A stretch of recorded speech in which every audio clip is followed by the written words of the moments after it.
Ed Pearson, Executive Director of the Foundation for Aviation Safety and a former Boeing manager. Mr. Pearson is a former senior manager and the current Executive Director of the Foundation for Aviation Safety. He spent 10 years at Boeing and oversaw teams who manufactured Boeing's 737 MAX airplanes. Prior to joining Boeing, Mr. Pearson spent over 30 years in the United States Navy. I believe you're a graduate of the Naval Academy. Joe Jacobson. Mr. Jacobson is a safety and aerospace engineer who spent more than 25 years at the FAA. He retired in 2021. Prior to joining the FAA, he was an engineer at Boeing for 11 years. He now serves as a technical advisor to the Foundation for Aviation Safety. Dr. Sean Pruchnicki. He has a PhD. He's a professional practice assistant professor for integrated systems engineering at Ohio State University. He is also an aviation safety consultant. He has served as an aviation accident investigator, and he's a former commercial airline pilot. As is our custom, I will swear you in, and then we'll hear your individual testimony. If you would please rise. Do you swear that the testimony you're about to give is the truth, the whole truth, and nothing but the truth? So help you God. Thank you. Mr. Salapur, you may begin. Thank you. Chairman Blumenthal, Ranking Member Johnson, and the honorable members of this subcommittee, thank you for convening this hearing. My name is Sam Salapur, and I'm a quality engineer at the Boeing. I have over 40 years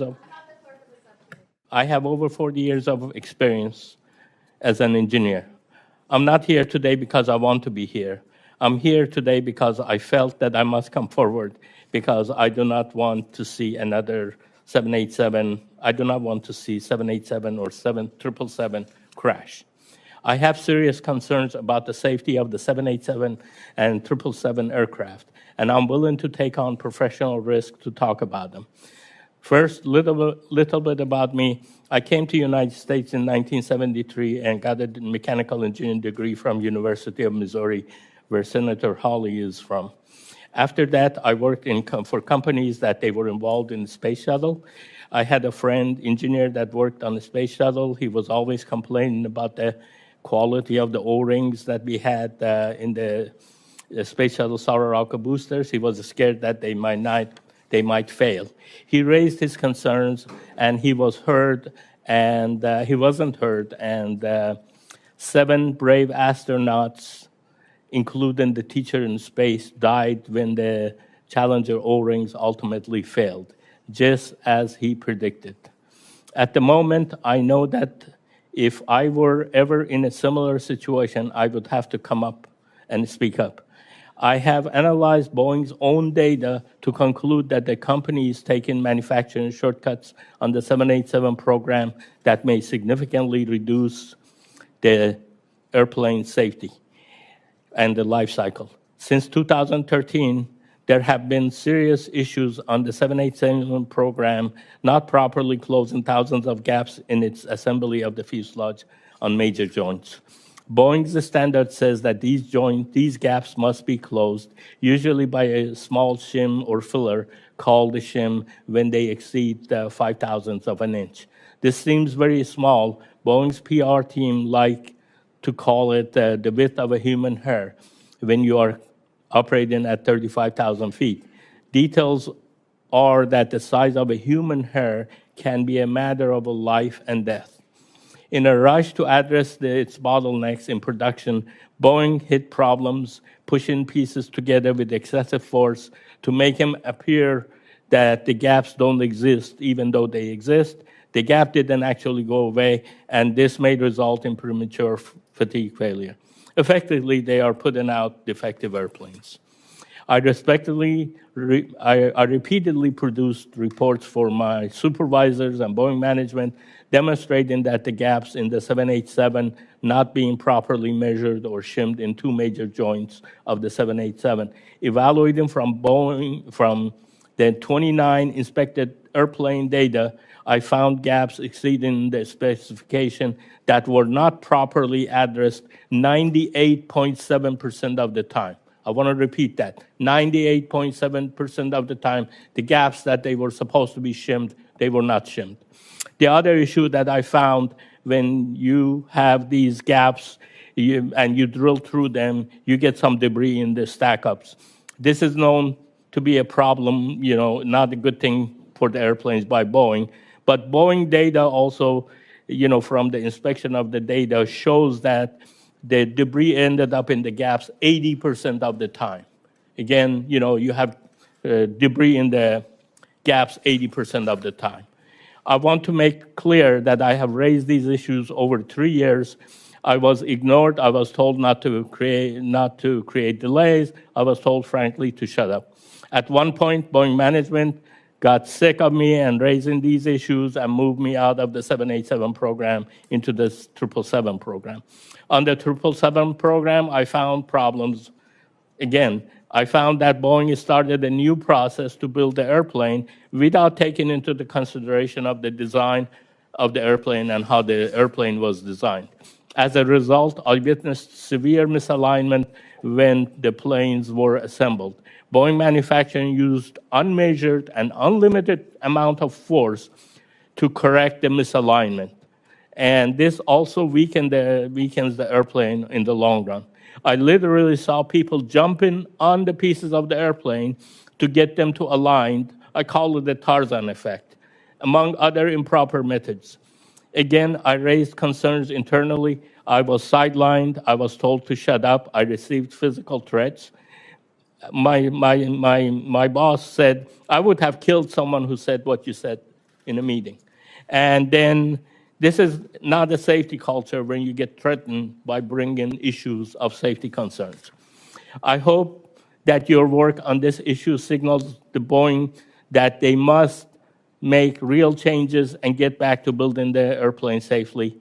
I'll be more than happy to answer your questions. Thank you very much, Mrs. Salapur. Mr. Pearson. Chair Blumenthal, Ranking Member Johnson, distinguished members of the committee, good morning. Thank you for inviting me today. My name is Ed Pearson. My father was a Washington, D.C. homicide detective, and my mom was a nurse. I learned the importance of telling the truth from them, my teachers and coaches, and this was reinforced at the Naval Academy. The military, like all high-hazard jobs, demands that people tell the truth and admit their mistakes, because if you don't, people will die. Since the first Boeing MAX airplane crash, I've spent every day thinking about the victims, their families, and the millions of people that fly Boeing airplanes. I've done everything I can to continue telling the world the MAX airplane is still unsafe and to alert authorities to Boeing's dangerous manufacturing. I'm here today to share 4 key messages. First, the manufacturing conditions that led to the 2 737 MAX disasters also led to the Alaskan blowout accident. And these conditions continue. In 2019, I testified as a Boeing whistleblower. I had previously warned the 737 general manager before the MAX crash to shut down the factory. I also warned Boeing's general counsels, the CEO, and the board of directors before the second crash to shut it down. They ignored my warnings. During my 2019 testimony, I described the chaotic manufacturing, the dysfunctional safety culture, and the horrible job government authorities were doing investigating the 2 crashes. The world is shocked to learn about Boeing's current production quality issues. I'm not surprised, because nothing changed after the 2 crashes. There was no accountability. Not a single person from Boeing went to jail. Hundreds of people died. Not a single person from Boeing went to jail. Hundreds of people died, and there's been no justice. Unless action is taken and leaders are held accountable, every person stepping aboard a Boeing airplane is at risk. Government authorities ignored Boeing's manufacturing problems until the Alaska accident. Passengers shouldn't have to rely on whistleblowers to provide the truth. They should be able to get on airplanes and not have to worry about what model it is, whether it was designed and manufactured to the highest of standards, whether the airline is operating and maintaining it properly, or whether government agencies are providing proper oversight. FAA, DOT, and NTSB leaders frequently state our aviation system is the gold standard. There's a reason commercial aviation has been historically safe, and that's because people worked extremely hard for decades to keep them safe. They told the truth. They admitted their mistakes, and they didn't downplay safety incidents. These agencies have become lazy, complacent, and reactive. The deterioration has been occurring over several years. My second point is the gold standard is now fool's gold, because the only thing that is more dangerous than a dangerous environment is the illusion of a safe environment. 2 brand new airplanes crashed after exhibiting production-related electrical and electronic defects within their first month of operation, and the NTSB did not investigate the factory. The evidence indicates the MAX crashes were triggered by manufacturing defects, not MCAS software. The NTSB is investigating the factory now. However, the reality is the NTSB is overly dependent on Boeing and the FAA to provide technical assistance in their accident investigations. They are not an independent investigative authority. There is an inherent conflict of interest. The Department of Transportation has been completely useless in helping the FAA do their jobs. They have continued to take a hands-off approach to this entire matter. My third point is, if the leaders of those government authorities, government agencies had done their jobs, investigators would have uncovered a mountain of important information. The FAA would have known Boeing's production processes were a mess and the safety culture was terrible. The FAA could have prevented an ever-increasing list of production quality defects. Instead, they're surprised each time it occurs, showing how ineffective and reactive their oversight has become. Just last month, the FAA reported on uncommanded rolls of MAX airplanes due to wiring that is being chafed. Boeing and the FAA have known about these manufacturing defects for more than 2 years and did not inform the public about this potentially catastrophic condition. There are also Canadian reports of new MAX airplanes with chafed wire bundles containing burn marks and evidence of electrical arcing. Boeing routinely states that their airplanes meet or exceed all safety standards. This is untrue and misrepresents the safety of the airplanes. The company illegally removed thousands of quality control inspections on individual airplanes without the FAA's knowledge and without the knowledge of the airlines. Although many of these inspections have been reinstated, hundreds of airplanes have left Boeing factories without those thousands of inspections. My last point is the Department of Justice and FBI relied on the slanted results of the first MAX accident investigation to develop an illegal and unjust deferred prosecution agreement. The NTSB chair reiterated to Congress last week that Boeing has said there are no records documenting the removal of the Alaska Airlines door. I'm not going to sugarcoat this. This is a criminal cover-up. Records do, in fact, exist. I know this because I've personally passed them to the FBI. A 5-minute testimony is not nearly enough time to explain how insidious this story is. Boeing's corporate leaders continue to conceal the truth. They continue to mislead and deceive the public about the safety of the planes. That is the safety culture at the top of the Boeing company right now. The good news is the employees of Boeing and these agencies can overcome poor leadership. We need them to be successful. They're highly capable. They need to be supported and encouraged. And these problems are fixable, but it starts with telling the truth. Thank you. Thanks, Mr. Pearson. Mr. Jacobson. Thank you, Senators. My name is Joe Jacobson. I'm an aerospace engineer with almost 40 years of experience. I worked for Boeing from 1984 to 1995 on the 767 and 777 programs. From 1995 to 2021, I worked in aircraft certification at the FAA. I retired from the FAA in 2021 and have been volunteering as an independent aviation safety advocate since, mostly in support of the ET-302 families. On November 6, 2018, a week after the Lion Air 610 crash, I received an email from a colleague asking if we had done any issue papers on MCAS. This was the first day that I heard about MCAS. The next day, although not assigned to the crash investigation, I received an email from a colleague at the FAA which contained flight data recorder information from the Lion Air crash. It was immediately obvious to me that the 737 MAX had a serious design flaw. I saw that the horizontal stabilizer was repeatedly moving at a high rate because of a faulty angle of attack input. I guessed that a software error was responsible. A few days later, I was shocked to discover that the airplane was purposely designed and certified to use just one AOA input for this flight critical function. When the House report was released in September of 2020, I finally understood why I hadn't known about MCAS. Boeing meeting minutes from June 2013 recorded the reason, saying, if we emphasize MCAS as a new function, there may be a greater certification and training impact. Boeing intentionally hid the design from FAA engineers and airline pilots. Had we known, at least a half dozen experienced FAA engineers in the Seattle office would have immediately rejected the original MCAS design. Boeing concealment led to 2 crashes and 346 deaths. After working on the recertification of the MAX after the second crash, I sent a letter to the parents of Sammy Stumo shortly before my retirement in March of 2021. I saw their anger and grief and wanted them to know the true story and not the false narrative presented by Boeing and FAA. Over the last 3 years, Sammy's parents have connected me with many other crash families. I frequently communicate with the devastated people who have lost loved ones in the ET-302 crash. I've heard many inspiring stories about those who were lost. Stories about Samia, Mick, Camille, Melvin, Bennett, Danielle, Graziella, and others. The recertification of the MAX has been characterized as the most comprehensive in the history of aviation. This is also a false narrative.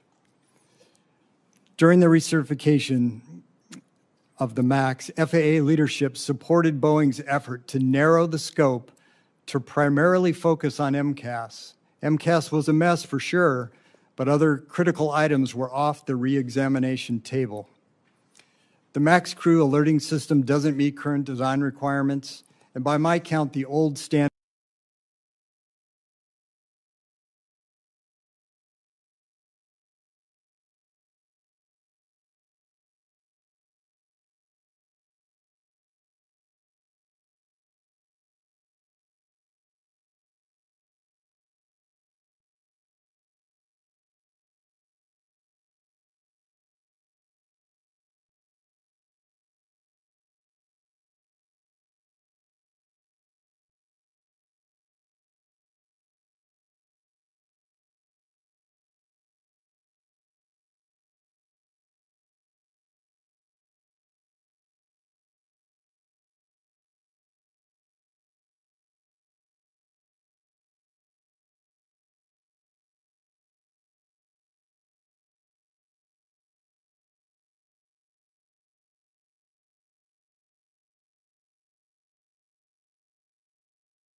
about safety.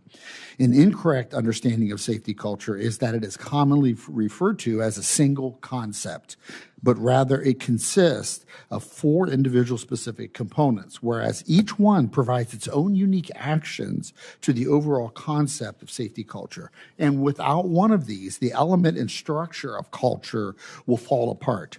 As such, each serves the greater goal of providing a robust, effective, and well-proven safety tool for all high-risk industries.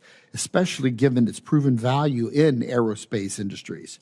It should be made clear this culture concept is not only for airline operations, but rather any aerospace operation where risk of injury or death is a possibility to employees and/or customer after product delivery. This is extremely important in determining an organization's overall safety culture as they all complement each other.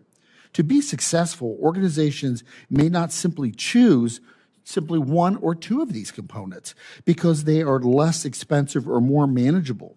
In addition, in aerospace, not following all four components of the safety culture or just the ones that have less impact, thus to appear to regulators or shareholders that they are being responsive finally and expeditious, is not acceptable. This type of action will produce a non-viable, misleading, and potentially dangerous safety culture that will teeter on failure and provide a false sense of security. Let me be clear. When you try to increase productivity without the needed resources and being guided by poor management with only financial focus and the lack of assembly line inspectors, you are always borrowing from safety. You cannot have both. And case in point, this is where we see events like the door blowout with Alaska Airlines. NASA learned the hard way many decades ago, and other organizations, aerospace organizations, have as well, with their new plan to operate when they decided they were going to operate faster, better, and cheaper. And it failed horribly. They learned that you can only have two of the three, never all three at the same time, or accidents will happen. When we examine these four components of what constructs a safety culture, it appears that Boeing has none of them under control, and there is no evidence that this trend is, in fact, reversing. This was discussed at the Huntington Beach Conference in February at 2023, which I attended, but there does not appear to be any evidence of such changes to any of the components on the horizon as a string of alarming events continue to unfold. In the safety engineering work, we call these precursors to accidents. And I have never in my decades of aerospace safety work seen so many continuing to arrive one after another. Where is the safety accountability all the way to the CEO where they discuss safety in addition to the money problems, all the way to the top? Some of these companies profess to practice, yet never seem to do that. All safety cultures, both those that have and profess to have a good safety culture and SMS programs, were developed by the FAA and provide guidance how to do that. At Boeing, is there safety accountability all the way to the top? This was discussed after the previous accidents, but where's the evidence for that? In closing, you would think that there would have been made clear after having been directly responsible for the two air carrier fatal accidents that at its core causation was 100% about money and about sneaking through the certification process and automation-related component that killed 346 people over money. And yet we still have no proof that these programs have even entered the lexicon of Boeing. Aircraft, despite the hollow comments to the contrary at the Huntington Beach Safety Conference. So it leaves me to wonder, have we even gone backwards at Boeing? The Alaska Airlines event strongly supports that. My final comment is I have always felt as an accident investigator for over 20 years, and I've always said that with these accidents, maybe the upper management should actually go to these accident scenes and witness what they look like, as the rest of us do. Thank you for your time. Thank you, Professor Brzezinski. My name is Daryl Duperman. I'm the CEO of Duperman PNC-LLC. I apologize. You know my mother, Sylvia. Remember Sylvia Duperman? I would be happy to talk to you after this hearing is done. If you, Supplier certification for 22 years. I want to spare you being removed and just tell you that we will be happy to take those documents and meet with you privately. And we welcome your being here.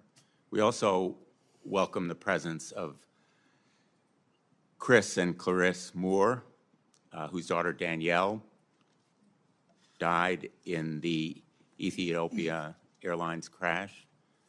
They remind us that the seemingly abstract, even antiseptic setting of this hearing belies the fact that there are real people who perished in those two crashes. There are real people at risk getting on airlines right now. No reason to panic, but a reason for deep concern.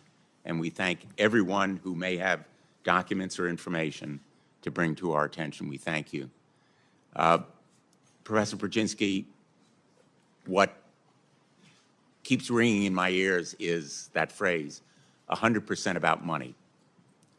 My understanding about what happened here is that Boeing sought to produce more airplanes more quickly without the necessary testing, inspections, and then sought to conceal and cover up what it knew was happening. Is that aligned with your view of the facts here?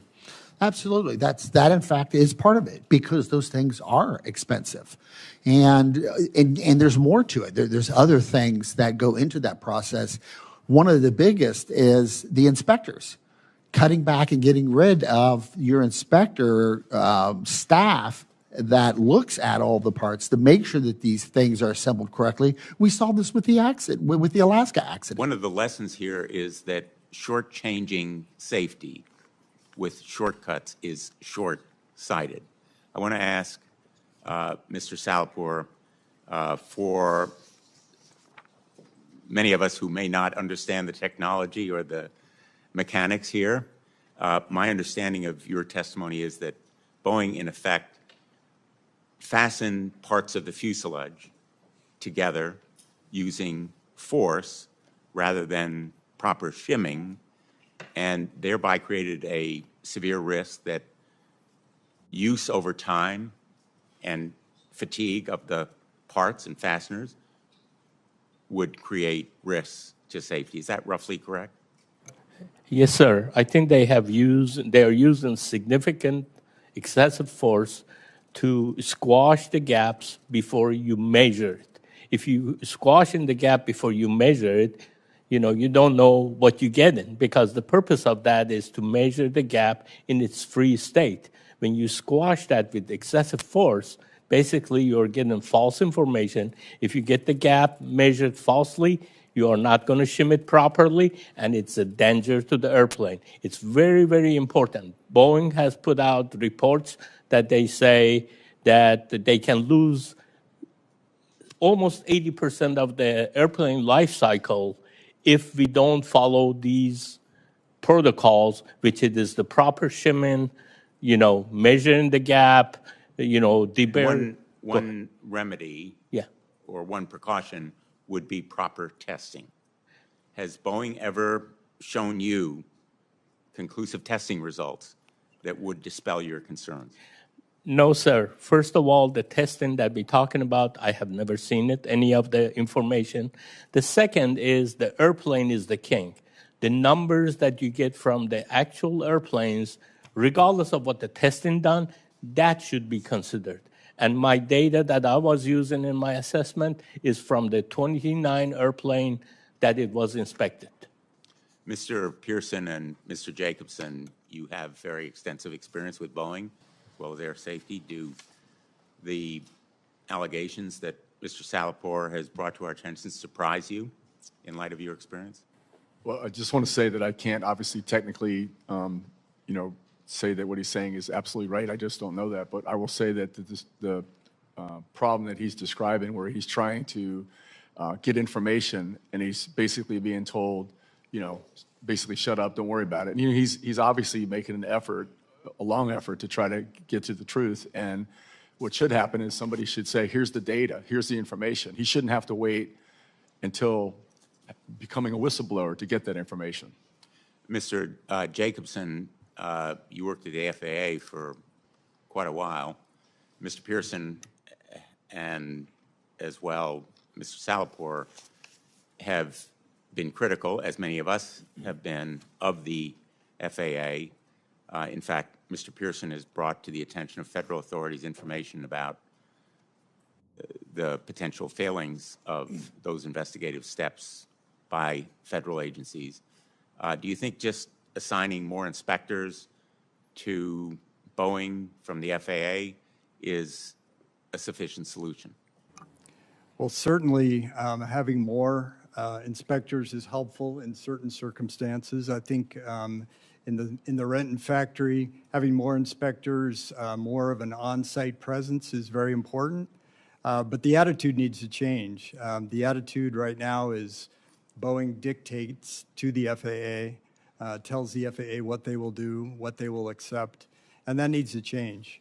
The FAA needs to be a regulator. They need to do their job, and that's the missing piece right now.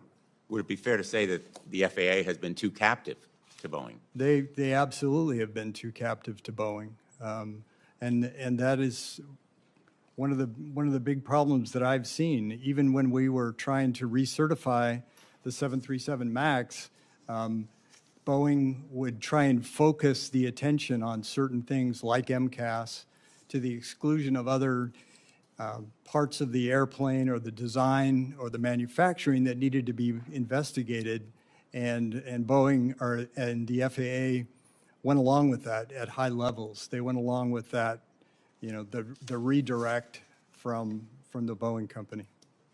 Mr. Salapore, I showed you earlier a photograph of a tire wheel from your car.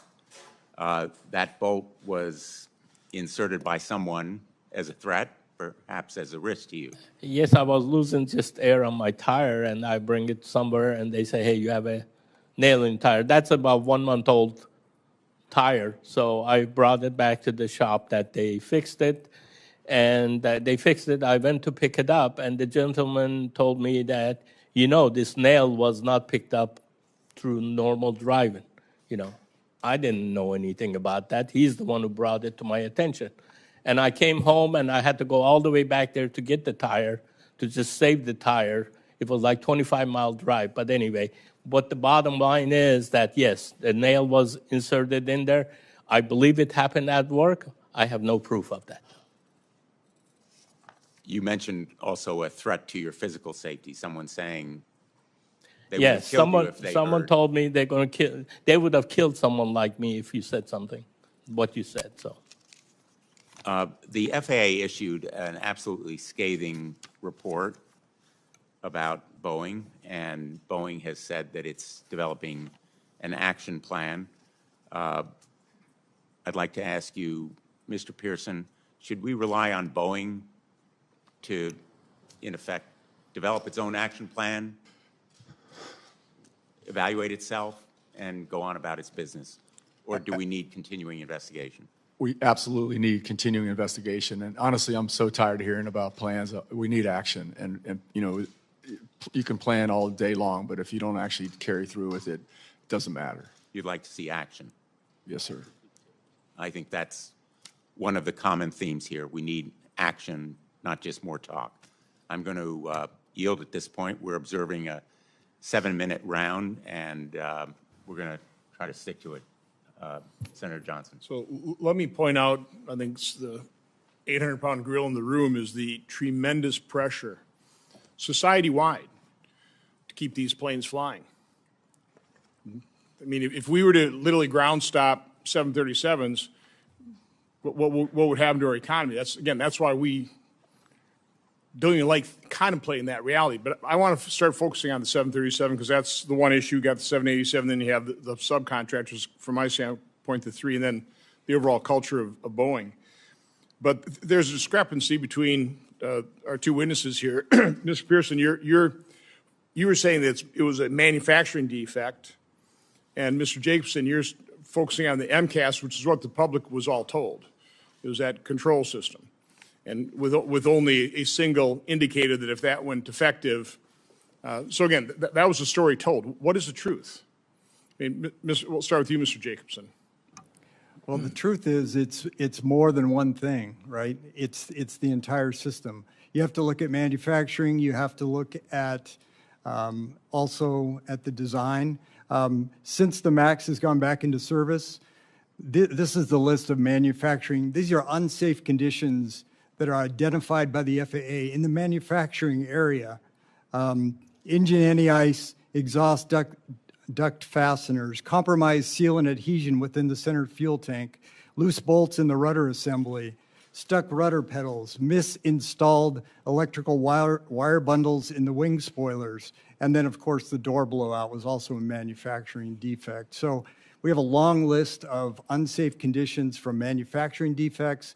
We also have a long list, equally long list of design defects. So what that tells me is it's a company-wide problem. It's not. So the MAX was taken out of service for how long? It Quite was some out time, right? 20 months. 20 months. And again, the public, I was certainly hoping, assuming that 20 months they were able to correct those defects, that they did install more of the indicators, right? So they somewhat fixed that problem. I mean, are all these other problems completely unaddressed, not fixed? There were many problems that were unaddressed. The crew alerting system is the big one. That one was not addressed. That contributed to the crashes. The pilots had a lot of false indications going off, which delays their response, and they're trying to figure out what's going on. In the meantime, the stabilizer is running and the nose is running down. So it's a combination of things that need to be addressed. What do the pilots had to say about this? I mean, one of my things that comfort me is that pilots are concerned about safety. They do some safety checks even before they get on the airplane, but they're the ones that have to fly these things. What do pilots have to say about the 737 MAX right now? Well, I've heard some reports. Dennis Tazier has been very vocal. He's an American Airlines MAX pilot. Also works with us at the Foundation for Aviation Safety. He's been very vocal about the shortcomings of the MAX. Does he fly them? He does. And he still flies them? He still flies them, and he says, why is Boeing putting all these extra hazards into my cockpit? It's a big enough job to fly this airplane and take care of the passengers in the back. I don't need extra problems to be dealing with, like manufacturing defects, design defects, and they're one after another. There's a long list that I've put in my written Mr. Pearson, do you have anything to add to that on the 737? No, I totally agree with Mr. Jacobson. When they investigated the accidents, they narrowly scoped it and they kept it very tight. And as an example of that, when the plane was returned to service, the MAX airplanes were returned to service, they said that they fixed the MCAS software and they provided the pilots the training that they needed. And then they said, we fixed some wiring, but it was unrelated to the accidents. Well, a couple months ago, we found the service bulletin that was sent out to the airlines to fix some wiring. That document was 343 pages long.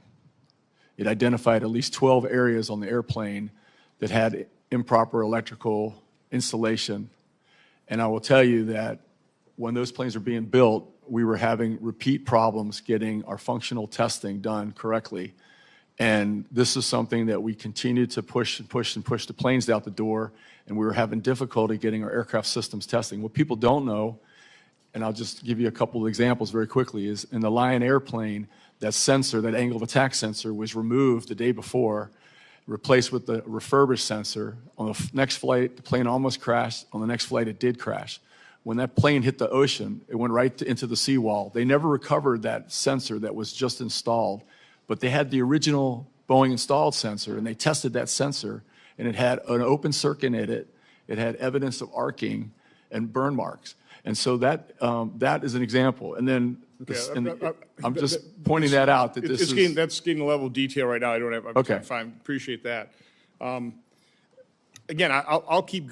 This shows you, Mr. Chairman, what we need to get the airlines in here, whether they want to or not. They have to come in here and talk about what they're doing in response to these technical bulletins. We need to get pilots in here. We need to talk to pilots because, from my standpoint, they're almost the last line of defense in terms of safety from the flying public, because they're on that. I would never get on a plane that's autonomous. Never. Senator, I echo what you're saying, but I think we also need to broaden that aperture. We need to talk to the mechanics and the I agree. technicians and all those individuals. No, again, Yes, as sir. you said in your testimony, five minutes testimony doesn't even begin to scratch the surface. Hour and a half hearing doesn't even begin to scratch the surface. That's what I said. This needs to be an in-depth investigation. There's a lot of elements to this thing. In preparing for this, I did listen to one NBC News report, and this is on the 787, on this gap, and they were reporting that Boeing had apparently stress tested a plane, 165,000 takeoffs and landings, which is 3 times normal life. They inspected 689 of the 1,100 planes that are in service, 0 evidence of fatigue. So how am I supposed to interpret that?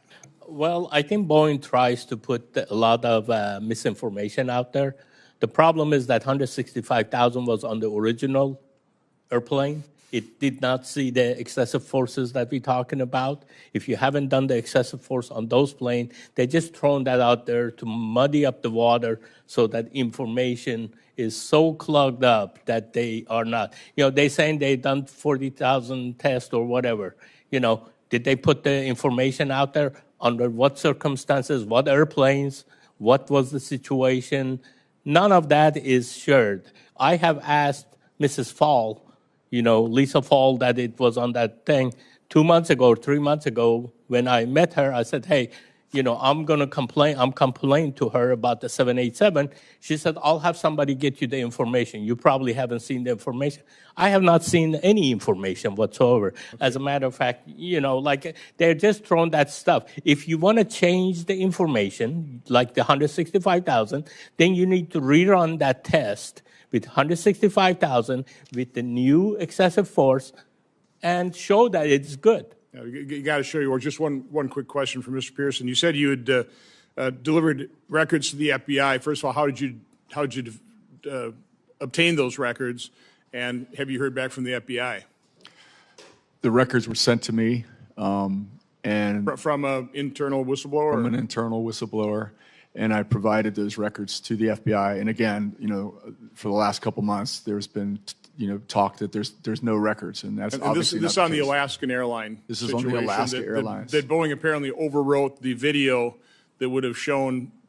Again, I've talked to Boeing. They said that's just normal. It's a 30-day cycle, and it's not really, the video's not there to document the maintenance. It's really to document other things potentially, but it's overwritten regularly. Yeah, I'm talking about the actual documentation that they've been saying has not been available. It is available. It is available, and the FBI and it has been available for months.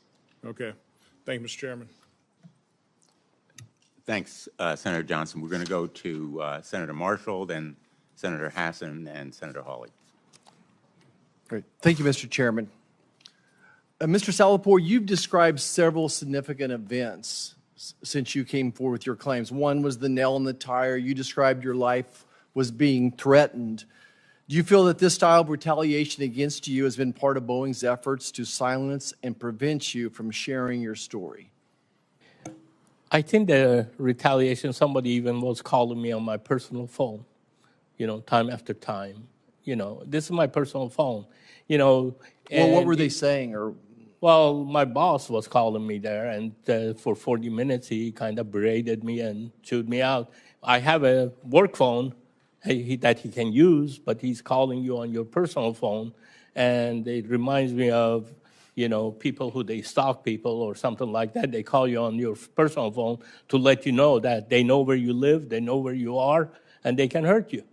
And, after the threats and after this, it's like, it really scares me, believe me. But I am at peace. If something happens to me, I am at peace because I feel like by coming forward, I will be saving a lot of lives, and I'm at peace. Whatever happens, it happens. Well, we certainly do appreciate you coming forward and certainly the brave and courage it takes for all of you to do this. Yeah. Do you think that there was a culture of retaliation against whistleblowers at Boeing? Absolutely. And also, there's a culture of when you address the quality issues, and that's all I have done. I haven't made it personal. All I've done is said, hey, you know, we are not measuring the gaps properly. We are not shimming the gaps properly. Then, you know, you get threatened and this and that. All I'm trying to say is that system needs to be changed. Do you still have your job? I have my job. The only reason I have my job because I had my attorneys. We filed for the whistleblower system before I spoke up this time. What's it like when you go back to work? Well, last time, if you can think of it, I went to a meeting on the 777, and I brought up my concern in that meeting to say that the way we build in that airplane, it does not correlate to what the design of the airplane is. Because of that, we are resulting in a lot of misfares, you know, misfares and a lot of problems. You know, after 300 plus airplanes, we should be able to make that airplane. And my boss sent somebody to the meeting, pulled me out of the meeting, and called me on the phone and says, I throw the person under the bus by asking the question, what are we doing to make our design compatible with our build system to overcome these, you know, mislocated holes and this and that. And then he says, what was my intention, you know, and really berated me. And a week later, he was going to talk about that again. I thought, you know, it's resolved, but a week later, he was talking to me about that. You know, why should you even be prosecuted for something that, you know, all you're doing is saying, hey, the design that we used to have, we went to determinate assembly, it's not working.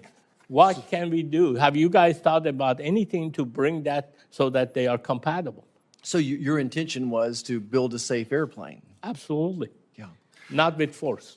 I want to try to understand this. Okay. The diagram that you all Yeah. supplied us, this is a Boeing 787. Yes. And you're talking about where these joints come together. Yes, I'm talking about the one on the most forward between, right there, and one in the aft.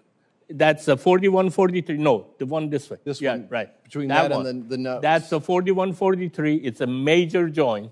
And then one on the aft. So end. instead of shimming them, they're basically just using force to bring them together. And you're concerned that it hurts the composite. Well, it just violates every one of our common practices. Okay. Because you don't force stuff together. Because when you force stuff together, you increase the stress concentration on that. If you think of a paper clip, if you bend it back and forth, after a little while it breaks. Yeah. You know, speaking of action, that's what I want to talk next about is action. I'm not sure if any of you are familiar with NIAR at Wichita State University, the National Institute of Aviation Research. They specialize in aerospace R&D, including composite advanced materials, and they do wind tunnel testing, where they would take an entire wing, an entire fuselage from a plane like this and stress test it. Mr. Jacobson, do you feel like that type of stress? I want to get we have different opinions, but that's where I would have confidence, and America would have confidence if there was stress testing. Take some of these randomly and do that stress testing, or maybe it's already been done. I don't know. Well, I'm not a structure specialist, so I can't really comment on the details of any of those sort of hypotheticals. But I mean, in general, all of this, there's design, then there's testing, there's quite a process, and you can't violate any part of that process. If you violate... Okay, I'm sorry, but is anybody else familiar with NIAR and that type of stress testing where you put them in, do wind tunnel testing on these? I just think that's the action that I would have confidence in as a scientist who have tested thousands of jets and airplanes and are experts in composite to see exactly if this is a challenge or not. I think that would be a great answer to this question. That's action. Go ahead, Mr. Salvatore. One thing that I want to, the issue that we're talking about is pressurizing the fuselage from the inside. Okay. When you pressurize and depressurize, basically, we call a flight cycle. Every time you go up and you come down, that's one flight cycle. I'm sure that we can reproduce that at NIAR. So I think it's a great point, though. And lastly, my last question is, it feels like the FAA and the DOT has dropped the ball as well here, though. Mr. Pearson, go ahead. And this is the action. I'm sorry, it was the DOT and the FAA. Yeah, 100%. I mean, people don't understand the FAA is a subordinate agency to the Department of Transportation. And as the FAA has been struggling with revolving leadership and everything else, there's been numerous opportunities for the Department of Transportation to get involved and engaged. And what we've seen from them is nothing. They just kind of are on the sidelines. So to me, the action would be to ask the staff to sit down with the FAA and the DOT and the people and some type of report. We can't bring them in here for another 6-hour hearing, but I would love to see a little bit more report on how they would defend themselves. Thank you, Mr. Chairman. Senator, if I could just add, I'm sorry, I didn't mean to interrupt, but we met with the head of the FAA and the Deputy of Secretary of Transportation in March 8th. Our foundation did, and we met with them, and we went through 35 problems, and we made recommendations to each one, and we said we offered to assist whatever we could because we want them to be successful. But they need to get in the game is all I can tell you. Thank you. Thank you, Senator Marshall. I might just point out we've been in touch with the FAA. We hope that they will appear at a hearing as well, and they've issued a scathing report detailing the findings of an expert panel review of Boeing's management practices. The panel found, for example, quote, a lack of awareness of safety-related metrics at all levels of the organization, end quote. So I'm hoping that the FAA will be cooperative and aggressive in our continuing investigation as well. Senator Hassan. Well, thank you very much, Chair Blumenthal and Ranking Member Johnson, for holding the hearing today. Thank you to all of our witnesses for appearing today, as well as your commitment to aviation safety and protecting the public. To Chris and Clarice Moore, thank you for being here. I am so sorry for your loss. The picture of your daughter is a reminder of the reason we're here today and why aviation safety is so important. So thank you for being here. And to Mr. Salahpour, you mentioned in your testimony, as I understand it, that the Challenger disaster was a wake-up call and an example of why safety is so important. The teacher who was lost in that disaster was Krista McAuliffe from Concord, New Hampshire, and her loss is still felt today, as is her example. So thank you for invoking her memory today. And I wanted to start with a question to you, Mr. Salahpour, and apologies if some of this has been covered because we are in and out, but as a whistleblower, you raised 2 safety concerns regarding quality controls during the manufacturing and assembly process. Can you describe the internal Boeing culture around reporting safety and quality concerns? Right now, basically, I have very, negative attitude towards the quality concern. When I bring something to my boss to say, we have problems with this, and he prevents me from even documenting and prevents me from even sending the information to the SMEs, the subject matter experts, to me, that's a problem. Yeah. A quality manager telling you not to write your concerns and not to send it to the the subject matter expert to just, let's say, I don't know for sure, they close a gap of like 3/4 of an inch without shim. Right. That's concerning. Yeah. Our rules are 010. So I said, I want to write that, but don't send it. So not only were you discouraged and really told not to document it, what's your impression of how comfortable other Boeing personnel are with raising their concerns to management, both before and after you came forward? Well, I think it's very negative. It's really, they think that, like we had situation where they had debris in the gap, yep. And my friend put some inspections in there, and the boss was telling him that, are you trying to stop the production?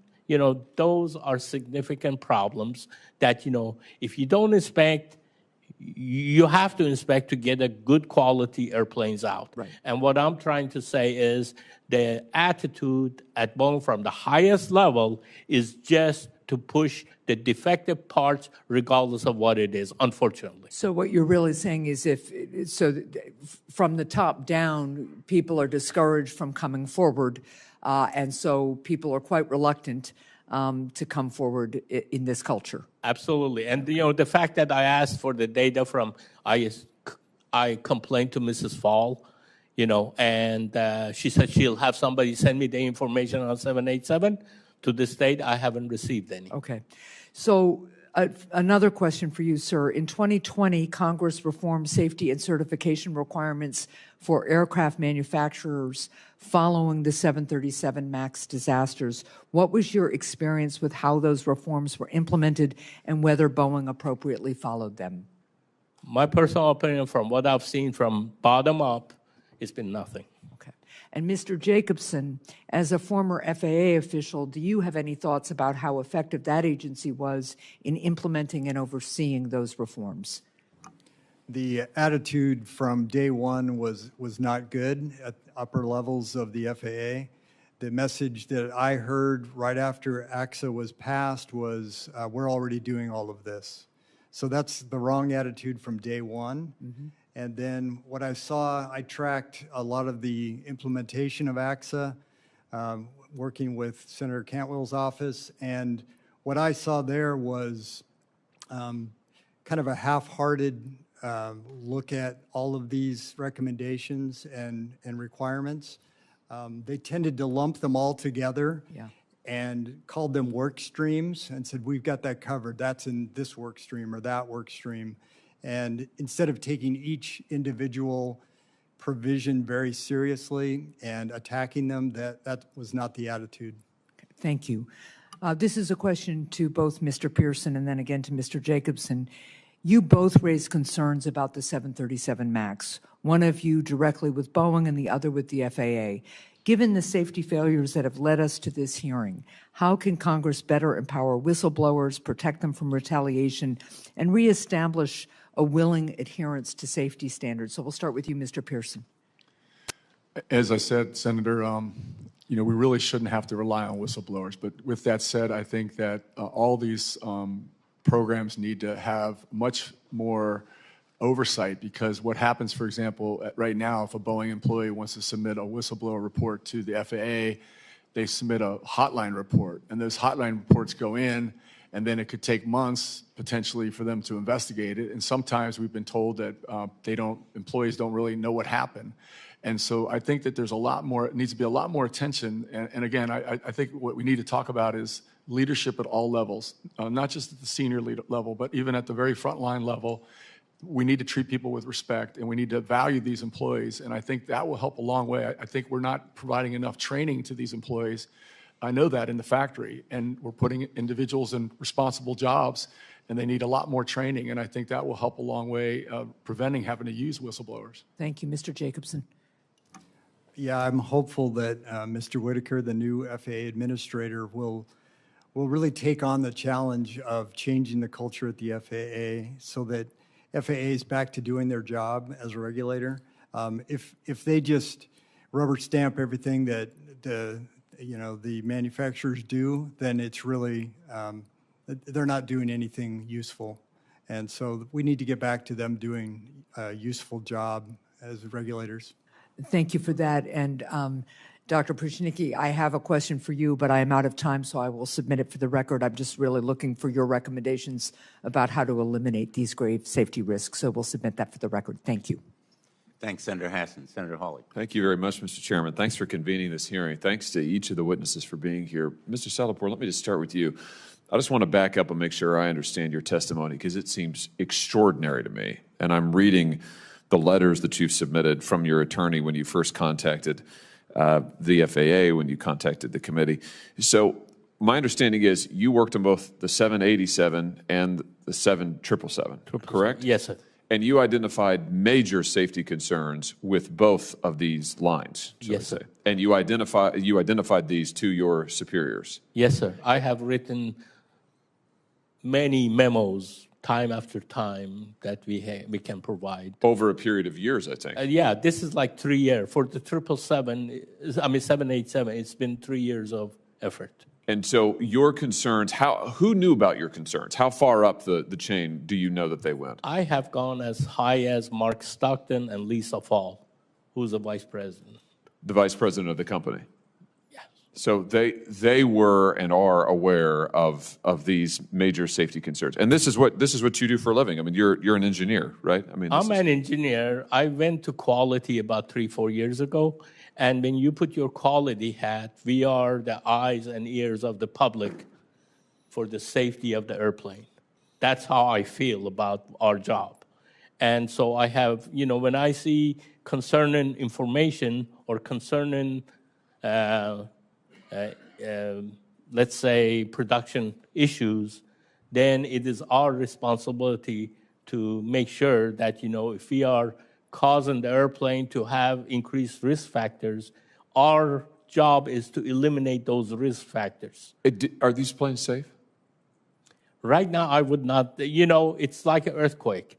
The big earthquake is coming, but when that hits the building that, let's say if you're talking of a building, have to be prepared to accommodate that type of a, let's say, shakeup. It has to be built properly. Right now, from what I've seen, the airplanes are not being built per spec and per requirement. So your testimony is the 787 line and the 777 line are you think are not. Well, safe. they are doing stuff that increases the risk factors. Okay, when you increase the risk factors, it's not just one. You are doing stress concentrations. That those stress concentrations, like breaking a paper clip, you do it once or twice, it doesn't break, but it breaks at some time. As the plane gets older, all of these things that you took, you said it's not a safety issue, it becomes a safety issue. And the company's response to you was to threaten you? Threaten you, sideline you, transfer you. You raised concerns about the 787, and so they transferred you to the 777, right? Well, yes. Initially, they just cut me off of all the meetings. Ah. They took my name out, and then so I was just doing nothing. I wasn't informed of what. Then they transferred me, and they do it pretty stealthy. Oh, we have a job over here. We want you to go over there. So they move you down there, and, I come from like 40 years of engineering background. So when I see, and I've taken a lot of stress classes, even though I'm not a specialist on that, but when there's a problematic area that you see, you can recognize. So I just want to make sure I got the sequence right. So you raise these concerns, you get on the 787, you get transferred over to the 777, you raise the concerns there. They ignore it in both. They haven't addressed any of these concerns. Is that your testimony? Yes, sir. And at some point, they start to threaten you. You're talking about your boss calling you on your personal phone and berating you. And when did that start? Well, that started right after when I said, we have made over 300 plus airplanes. We still don't know how to put the load and sell. What I mean by that, if you build in an airplane, build in a house, it's like, putting the foundation. We have made over 300 airplanes. We still changing our process, like build the foundation to put the airplanes. We are struggling with that because they have changed the process, from stable to unstable situation. They're not building the same datums that we were building. So you're causing your own problem, but you don't want to admit it. Just force fit the problem, force fit the misaligned holes and everything else and move on. And that's what they have been doing. And that's what I have brought up to their attention. I told my boss that I said in the report, I said, we have made 300 plus airplanes. That should have been more than adequate for us to resolve these things. All the problems that we've had, we put Band-Aid over Band-Aid to resolve the problems, and Band-Aid over Band-Aid doesn't cover it. Maybe we need to consider some engineering fundamentals with a little bit of GD&T to figure out what the problem is. And right after that, he came back to my desk, and he like I said, he made the threat, and then after that, he says, are you in or are you out? Meaning what? Are you in and are you out with Boeing? I mean, are you going to be a good citizen and keep your mouth shut? Was that the implication? That's how I can interpret that. He would walk by me and he said, "You better." Then he said, "I want you to write it in writing. Tell me, are you in or are you out?" Put it in writing whether or not you were going to. I'm in or out, and what that means, are you going to just shut up? Right.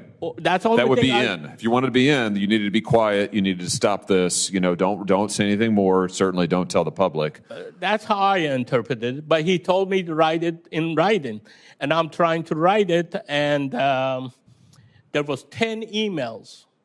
Just because I haven't received your email on this, send it to me, and this and that. So then he's pressuring you. I mean, then he's pressuring you, and then his manipulation even got further than that. You know, like, yeah, I'm trying to take a class on my own time that I have to flex the time. He wouldn't let me do that. Oh. You know, I have a doctor's appointment. He cancels my doctor appointment at the same day. I mean, you know, different manipulating different things to retaliate, to make your life miserable.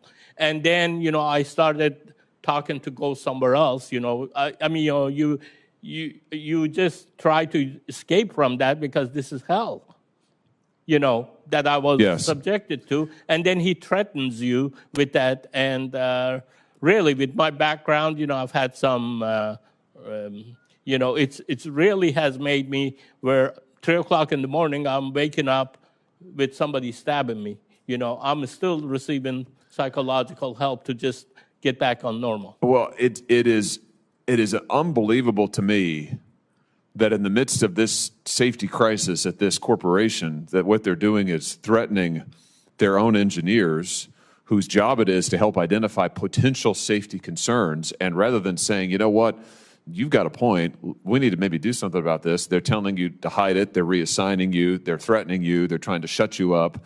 In the meantime, I noticed this guy, Dave Calhoun, I think he's the CEO. I guess he's leaving at the end of the year. I wonder how much he's getting paid.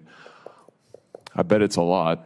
Yes, it's a lot more than my pay grade. I bet it's a lot more than your paycheck. Yeah. I bet it's a heck of a lot. Yeah. Mr. Chairman, thank you for holding this hearing. I think we're just scratching the surface here, but this is extraordinary. It's just extraordinary. Thank you. I really appreciate that. Thank you. Giving us the opportunity. Thank you very much, Senator Hawley. And again, I just want to say I could not agree more with the points that have been made about the need for continuing investigation by our subcommittee, as well as by the FAA and the Department of Justice. And I'm anticipating we'll have strong bipartisan consensus about the next steps that we will take.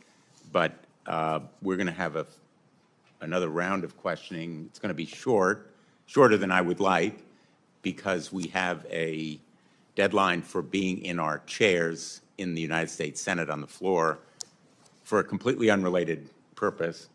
But I want to kind of begin where Senator Hawley ended. Mr. Salpour, in your testimony, you told us that since 2021, multiple colleagues have told you about sharing your concerns. Most of them have not come forward. Why? It's the fear. I mean, if you think of how much problem I have created, you know, by coming up with my, you know, being persistent about talking about the defects and everything else. Ever since the space shuttle O-rings, that has really put a mark on me. That thing should not have happened, but it happened because of the faulty engineering.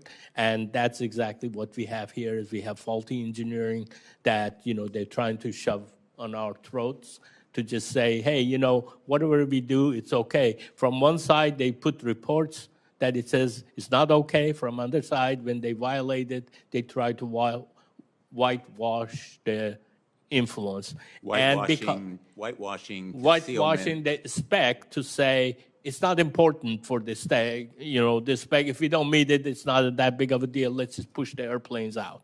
And then the attitude of the people for, like I said, you know, not being receptive, you know, because of the threats or anything else. That's because of that people haven't come forward.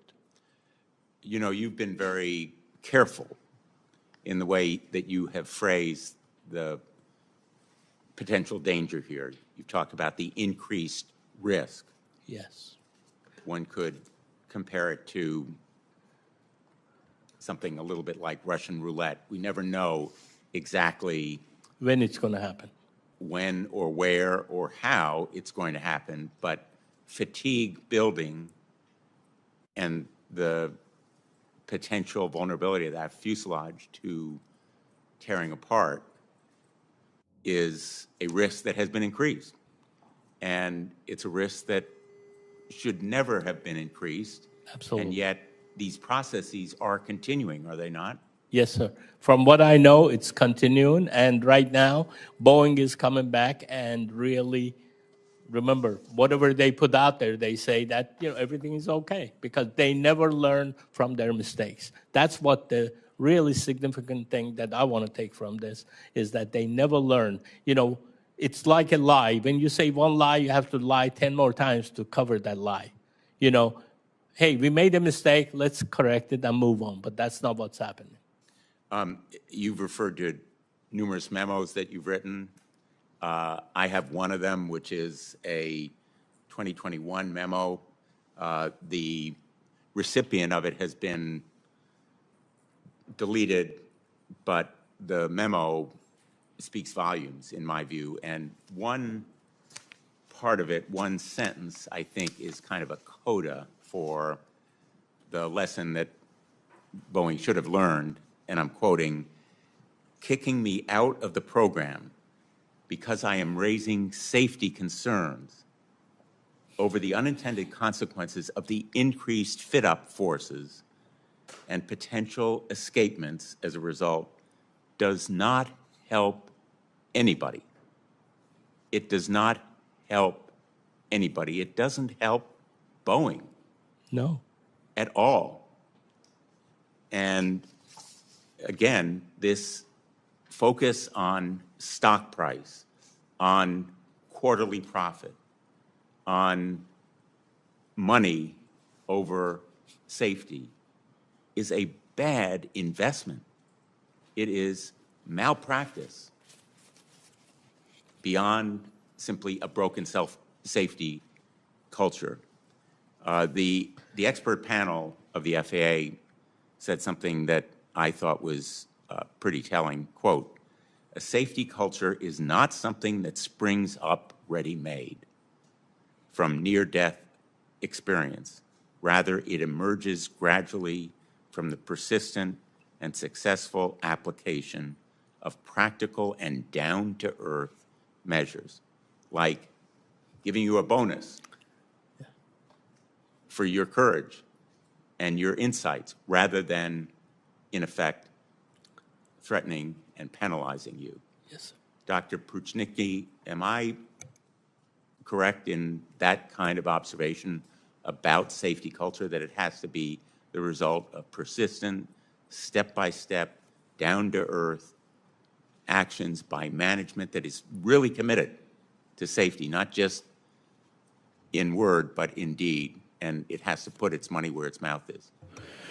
No, you're exactly right. And this is part of the 4 parts of a safety culture, that you do have these reward systems in place, and you are proud when people come forward like this, and you embrace that and you celebrate that. And there's many different ways you can do that. Various companies can do this. But if I may take this time to just add one thing very quickly, is one part of a healthy safety culture is that the accountability goes all the way to the top of the company, all the way to the CEO. And when I go to help companies with their safety culture problems, I talk to CEOs. And one of the questions I ask them is, how much time do you spend weekly with your safety department? Because different companies might spend time with their marketing people, their finance people, and all their money people. And what I find across the board is they don't spend time with their safety people. Yet they say they're accountable and they sign documents they're accountable. And most of the time they'll tell me, well, this person meets with them or whomever. That is not accountability to the top. And I tell them that Well, if you have time to meet with marketing and your finance people, then you should have time to meet with your safety people weekly. And if I had time to talk to Boeing, I'd be fascinated to know how many times per week their CEO people actually talk to their safety people. That shows accountability. It would be an interesting answer to that question. So deans of business schools across the country and CEOs of corporations, big and small, are you listening? Will Yeah. you take a lesson from Boeing's experience? Yeah, because if they're not doing this, they're wrong, flat out. And we've seen this time and time again with accidents. And I go all over the world and I help companies straighten this out. It's flat out. I'm going to yield to Senator Johnson. So let me just underscore, from my own manufacturing background, I think the key to a safety system, quality system, is accountability.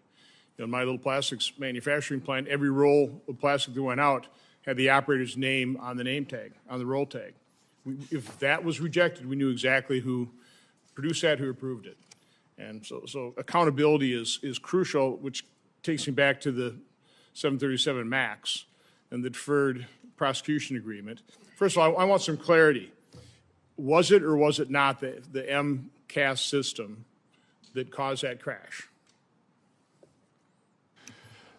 The MCAS system, Senator, was obviously played a significant role. So did the lack of pilot training. But as Mr. Jacobson has said, there was other factors, and our analysis, my analysis, shows that those airplanes also had manufacturing defects that triggered the MCAS software. Mr. Jacobson? Yeah. So what were those other defects? I mean, was it the sensor? I mean, only having one sensor was part of that system, though. But Well, the sensor, as Mr. Pearson has talked about, the sensor showed problems. The original sensor on the Lion Air airplane showed a lot of manufacturing defects when it was examined.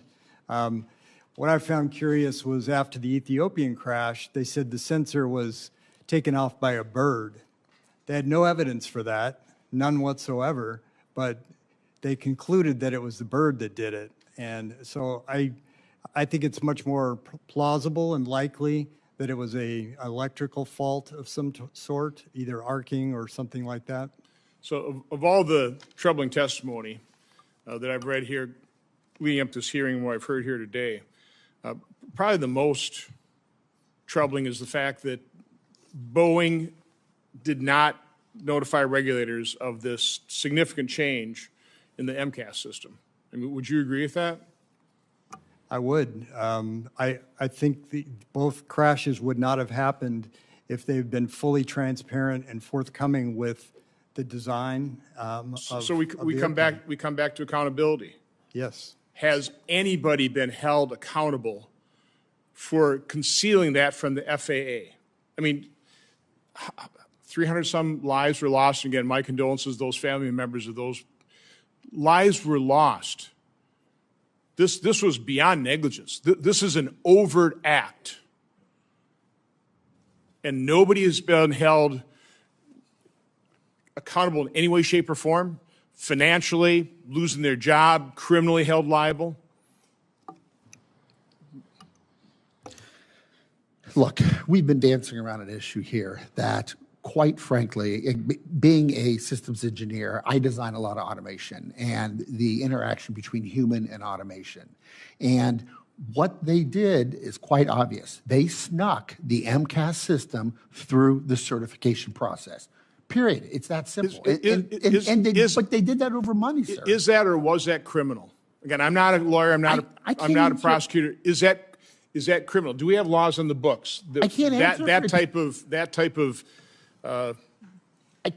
what's the right word? Not evasion. I mean, was that criminal behavior? Should somebody been held liable criminally?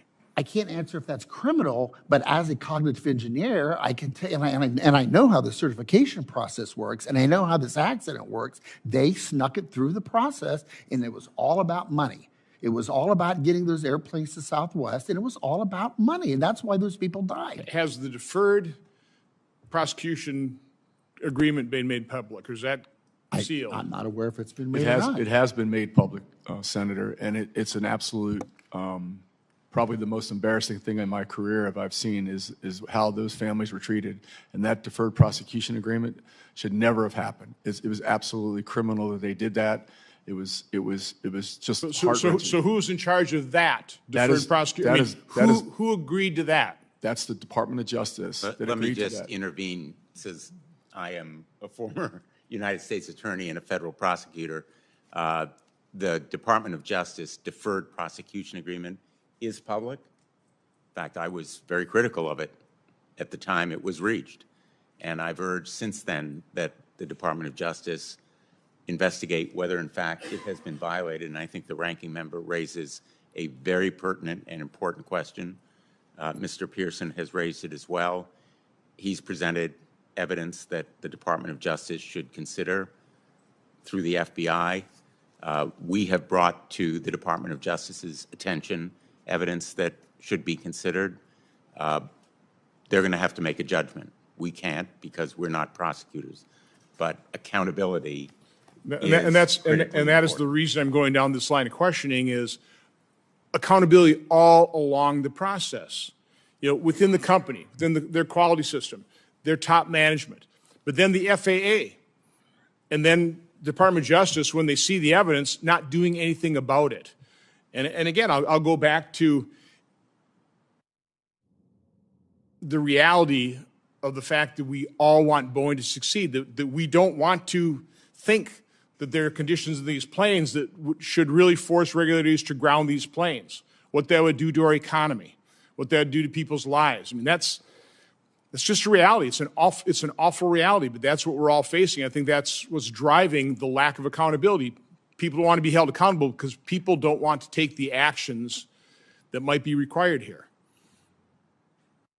I think Senator, that's just an awful reality. I just want to emphasize again that the airlines play a huge role in this, right? They obviously want airplanes. They need airplanes to do their, what they want to do, but they have a very much a responsibility to make sure those planes are safe.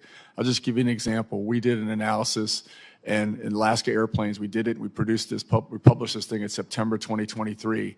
They had 53 brand new MAX airplanes. We found over 1,200 aircraft system malfunction reports that they had submitted to the FAA, 1,200 on 53 brand new planes within 2 years old. And I'm not talking tray tables or headrests.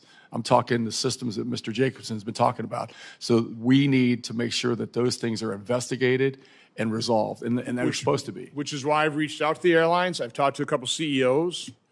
We need to talk to their pilots. We need to get their mechanics. We need all these people talking together. Just individual hearings aren't going to do it. I mean, this requires a full-blown investigation with all these people being interviewed, people feeling free they can come before us with whistleblower protection, either staying anonymous or provide whatever protection we can. Again, we need a lot of information. We need a lot of witnesses. We have an awful lot of information to uncover and discover here, a lot of truth to be exposed. But thank you, Mr. Chairman, for holding this hearing. Let me just conclude, and I would like to continue this hearing, but Senator Johnson and I will be held accountable if we're not in our seats on the floor of the United States Senate before 1 p.m.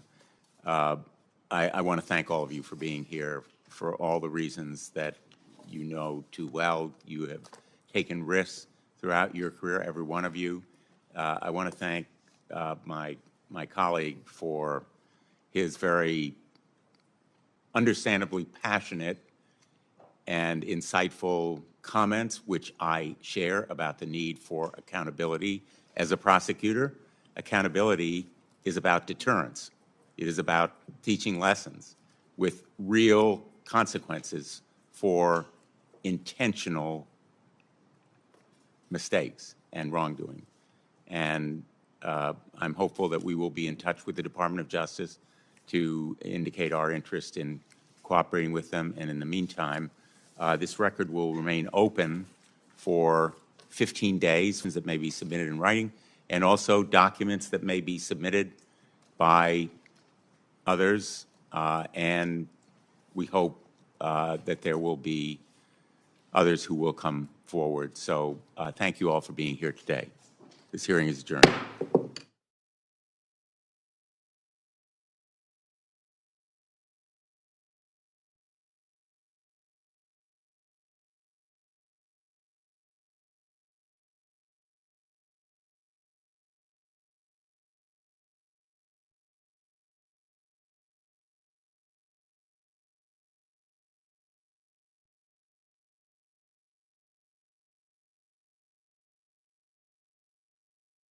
you.